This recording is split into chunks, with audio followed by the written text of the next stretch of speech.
Hello guys and girls, welcome back to another video. In this one I wanted to talk about Soul Hackers 2, a game that I've actually wanted to talk about on the channel.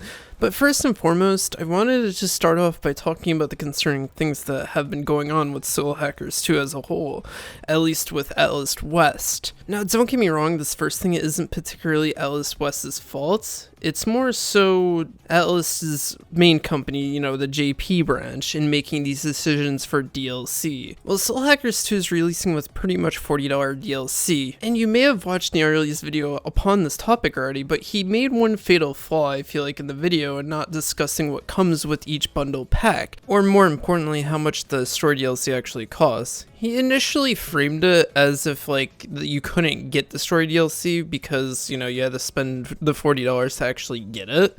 But in fact, it's $10 separately from these bundle packs, at least on Steam. I'm not sure how the other consoles fare, but you'd have to pay $70 for the Deluxe Edition to get it. However, the Deluxe Edition does not make you feel deluxe at all, because all you're getting extra is a booster pack with the story DLC. Whoever named this DLC the Deluxe Edition deserves to get fired, because this is just a slap in the face to anyone who wants to get more content out of their game that they've spent hours playing. And in fact, this is already made content that they cookie cuttered out to charge another $10. It almost feels like Atlas is just nudging it out there just to see if people bite it to make the standard $70. So although Nearly isn't wrong in the fact that there's day one $40 DLC, I just felt like he should have more so clarified that, because of the fact that I was under the impression after watching his video that the story DLC was $40 because you had to buy a bundle pack with it. But yeah, besides that, his video is amazing upon the topic of Atlas's DLC practices. Which, speaking about a DLC problem, they still, in JP, get charged for the DLC of Persona 5 Vanilla in Persona 5 Royal. I had a comment saying that, oh, the Japanese audiences like to spend more money on things. Sure. But we're more connected than ever with the internet, and I'm sure the Japanese audience seen that the West market was in charge for this DLC, so why buy it? They probably got demotivated to buy it after they saw we got it for free. So it just boggles my mind that they never made it free for them, and they probably didn't make a lot of sales because the console market there is dwindling to more of a mobile state. But you get my point. It's just ridiculous that they still get charged for it. On another note, let's talk about Atlas West and marketing, because obviously they're not doing their jobs. Soul Hackers 2 only has one trailer that they released recently. This game comes out in August. There is no marketing for this game whatsoever currently.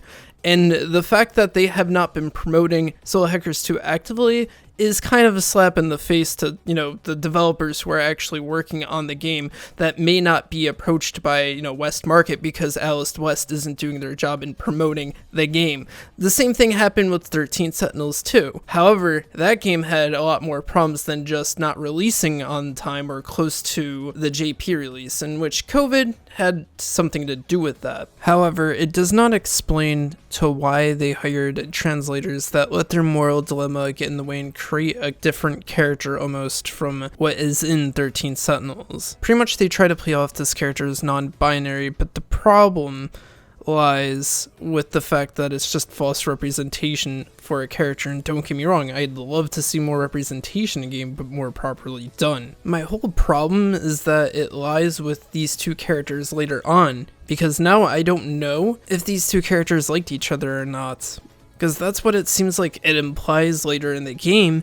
But now with this botched translation, I don't know if they were represented correctly in this form. So it genuinely may have changed an entire outlook on characters that I initially had while playing this game. This is why I'm a bit concerned about the state of the translations for Soul Hackers 2, whether or not they're going to hire professionals to actually do the job or not. Because if we let moral dilemmas or per se personal beliefs to alter the original work, that's kind of a slap in the face to the original writer of the game. So yeah, That's where I'm just drawing the line where I'm actually a bit concerned here for this worldwide release. But besides that, I really enjoyed 13 Sentinels, and although I got probably the main gist of the story from what they translated, I'm still a bit upset that my character's outlook may be different from what the original script was, as what was implied with the English translation. But with that being said, tell me what you guys think in the comments down below, because I'm curious to what you guys think. And I apologize for my voice being all over the place because I still got whatever the hell I have. I feel a lot better, but I do sound a bit nasally still, so just want to make that clear. Anyways, I'll see you guys in the next one. Peace.